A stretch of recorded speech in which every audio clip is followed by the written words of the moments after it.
Isa pang ano, tingnan natin ito kadugtong 'to, eh. Tingnan natin ano naman ang masasabi ni Gordon, 'no? Ang daming gusto maging relevant, 'no? Oo, gustong manumbalik. Alam mo ang daming dilaw na ano, epal. Pero Senator Dick, sabi nyo nga po mali yung paraan, no? Yung naging proseso po nila kasi itinago nga po. And you said there's even a violation. So kung may violation, kung mali yung proseso sa ngayon, well, hindi na babawiin sa ngayon, no? Yung naging desisyon niya. No. Mahilig to si ganyan, 'di ba? Kaya nag-aaway din sila ni Trillanes, eh. 'Di ba? Pag habang nagsasalita si Trillanes, hanggang ngayon, bit-bit niya pa rin 'yon. Ayaw makinig. Sige. Pasok. Ombudsman Martirez, is it effective? Valid pa rin? Sa tingin ko, bilang isang abogado, you cannot win a case by cheating the public. Because alam mo, nakalagay sa You cannot win a case by cheating a public? Anong chinit? batas natin. Yung ombudsman is the protector of the people. Ano yung sabihin nun? Siya ang nagkukubli sa tao. Siya ang nagpuproteksyon ng tao. Anong na-violate doon nung ombudsman? Nung ombudsman dati, anong na-violate? Ba't mo itatago yung kaso?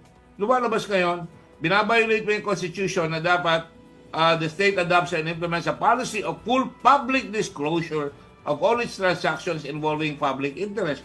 Hindi naman tinago. Nilagay nga doon sa CMS. Bobo. Hindi ko sinasabi siya bobo. Bobo yung ganyang pangatwiran. Hindi. Uulitin ko yung sinabi ko. Hindi obligasyon ng ombudsman magpa-press con. I-announce sa Facebook, "Ay!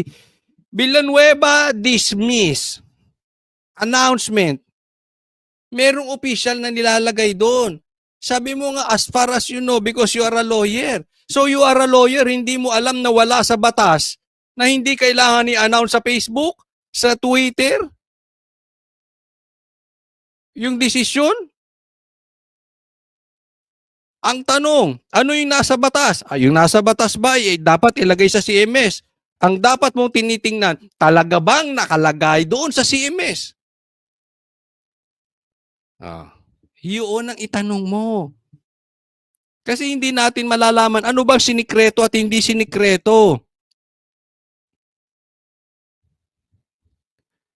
Pag hindi ka nag-announce sa Twitter, sinikreto? Pag hindi ka nagpatawag ng press con, sinikreto?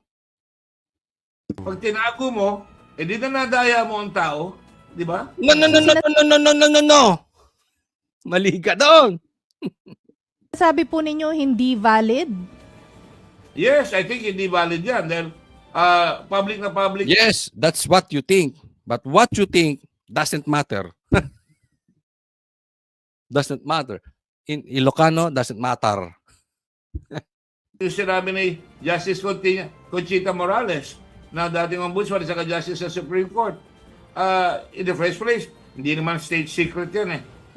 Pwede mo lang, yung condition na sinasabi ng batas, halimbawa, malalaman ng lahat kung saan nakatago yung mga bomba ng Pilipinas, kung saan nakatago yung mga secret weapons natin, hindi mo pwedeng i-disclose yun. Pero sa mga ganito, na may public interest that requires public scrutiny, na dapat mapag-aaralan ng tao, hindi mo pwedeng itago yan. Kung tinago mo yan, hindi mo pwedeng i-justify na tama yan kung mali ang pamaraan mo. So, sir, kung cheating Ang lalim, no? Ang lalim ni itong abogado na to.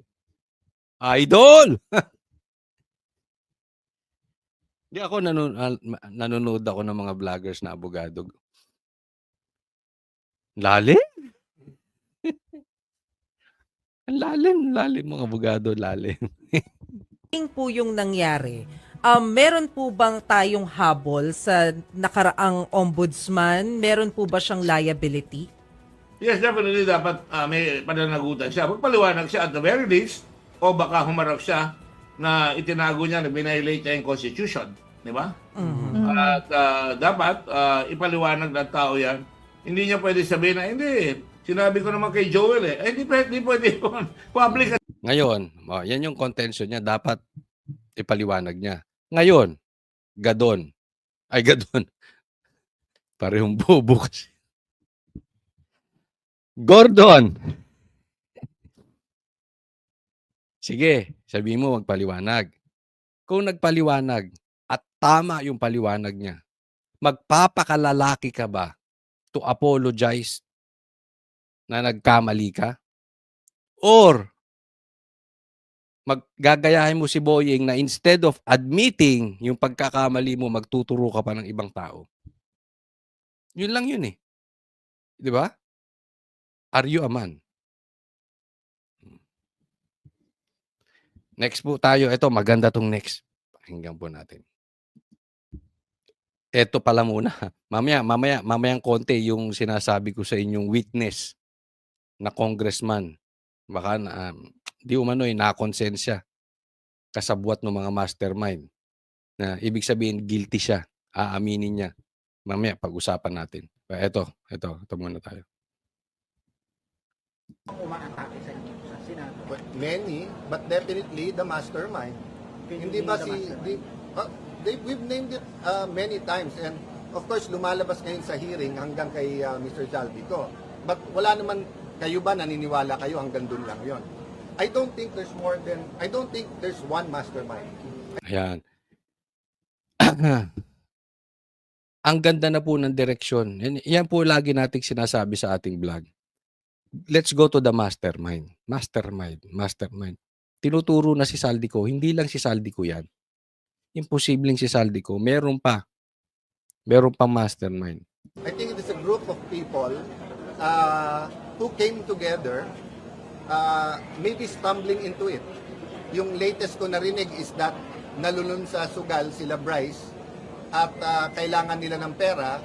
So wala naman sa usapan Ghost, napunta sa Ghost, nagustuhan nila, natuto, in-export na nila sa ibang district engineer. That can be true or not. But until now, I have not heard from the DPWH, from the ICI, DOJ, or Ombudsman, a working theory. Napaka-importante sa kahit anong investigasyon ng krimen, ano yung kwento, ano yung narrative, ano yung working theory. Kasi doon mo makikita yung motibo. Di ba? And obviously, we have some people in our minds, but we'd rather the evidence speak for it. Hindi ako naniniwala dun sa mag-name ka muna to follow yung ebidensya. Dun ako sa lumabas muna yung ebidensya, tapos alam na natin kung sino. Yon. Ako ang punto kasi dito ni Senator Cayetano, pinapalabas yung pangalan. Hindi, ilabas muna natin yung ebidensya. Kasi alam na nila. Kilala ni Cayetano sino yung mastermind. Alam naman natin eh. Di ba? It's very obvious. It's kung kain suka ka lang that you are in denial, we all know kung sino talaga yung magnanakaw dito. Alam natin yung mastermind. Ang pinapalabas dito, labas muna yung ebidensya, libas. Hindi natin kailangan pangalanan. Ilabas muna yung ebidensya, then saka natin pangalanan because the evidence will speak for itself. Ang problema kaya gusto nilang pangalanan kasi pag nagturo sila, halimbawa pinangalanan na nila, hakarasin. Halimbawa pinangalanan na ni Cayetano na ang talagang mastermind ay si Bongbong. Hakarasin na to. Hindi na mapapalabas lahat ng ebidensya. Maganda ilabas na muna lahat. And then the evidence will point to the person. Hindi mahaharas ngayon si Cayetano. Di ba? Hindi siya ay, ganyan. Sinisiraan mo lang ang presidente, Hindi. Hindi nila ngayon, hindi nila pwedeng bakbakan yung ebidensya kasi yun yung ebidensya. Hindi naman sila tinuturo, magmumukhang guilty. Ito sila Bongbong. This is just an example, okay? Hindi ko sinasabing si Bongbong nga. Nakukuha nyo? So maganda, lumabas lahat ng ebidensya. Ang gagawin nung mastermind, pipigilin niyan lumabas yung ebidensya. At ipalalabas na yung pangalan. Para they can react. Tama yung strategy ni Cayetano eh. Diba? So all throughout, yung kay President Erap, kay President GMA, yung kay yung mga investigasyon in the past, di ba? Nauna muna yung ebidensya. Saka Yun. Di ba yung dati? Nauna ebidensya. Ngayon, ebidensya tayo. kami nagsalita. So yun lang pakiusap namin na ituloy-tuloy natin yung investigasyon na to, pero huwag tayo pahit na ma-distract. Ito susunod niya statement. Ito po yung punto na gusto kong tingnan natin. Kaya kung sana pending yung kaso at saka dapat siyang alisin, di kahit member siya ng minority, kahit sino man siya, di ba? Kahit Senate President siya. Pero ngayon na nakita nating maling-mali, sana tayuan ng buong Senado at sana nga nagkamali lang and medyo ni Ombudsman Boy yung nagbigay sa kanya noon. Ayun. Sorry? Ang punto rito ni Cayetano, yung kay Villanueva. Ang sabi niya, kung yung si Villanueva, kahit parte ng minority, at talagang merong pang kaso, pending na kaso, dapat tanggalin. Kung pairali ng batas. Pero ngayon, na nakita nating mali, ito nga secret na ito. Nakita nating mali, dapat tayuan ng Senado. Dito natin malalaman kung itong Senado ay tatayuan ang kapwa senador na tama naman, maninindigan, or magpapagamit, magpapatuta.